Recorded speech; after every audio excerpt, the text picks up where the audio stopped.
அரியலூர் அண்ணா சிலை அருகே தமிழ்நாடு மக்கள் நல பணியாளர் சங்கம் சார்பில் ஆர்ப்பாட்டம் நடைபெற்றது.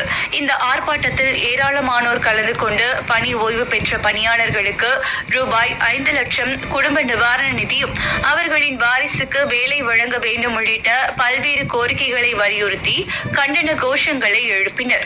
தமிழகத்திலே முந்தைய முதல்வர் கலைஞர் அவர்களால் 2790 ஒரு 26 மக்கள் நபர் நியமிக்கப்பட்டு தமிழகத்திலே 3 முறை திராவிட முன்னேற்ற அரசால் பணியில் அமர்த்தப்பட்ட மக்கள் நபடியாக நாங்கள் ஜெயலலிதா அரசாங்கத்தால் 3 பணி நீக்கம் செய்யப்பட்ட துர்பாக்கியசாலிகள் பல்வேறு வழக்குகளை சென்னை உயர்நீதிமன்றம் நடத்தி மக்கள் நபர் நிரந்தரமான பணி வழங்க உத்தரவை பெற்றிருந்த போது இன்றைய முதலமைச்சர்கள் எதிர்க்கட்சி தலைவராக இருக்கும்போது தன் ஆட்சிக்கு வந்தவுடன் சென்னை உயர்நீதிமன்ற தீர்ப்பை அமல்படுத்து என்றார்.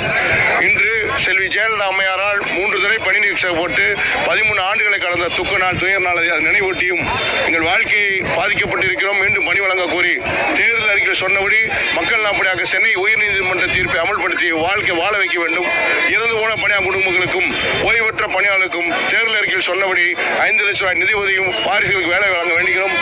எங்கள் உலகெல்லாம் இருக்கக்கூடிய தமிழர்களுக்கு வாழ வைக்கும் தமிழக முதலமைச்சர்கள் திராவிட முன்னேற்ற அரசால் அறிமுகப்படுத்தப்பட்டு அதனாலேயே பழி வாங்கப்பட்ட அந்த குடும்பங்களுக்கு நிரந்தர வேலையும் உயர்நீதிமன்ற தீர்ப்பை அமல்படுத்தும் என்ற நம்பிக்கையோடு காத்திருக்கிறோம்.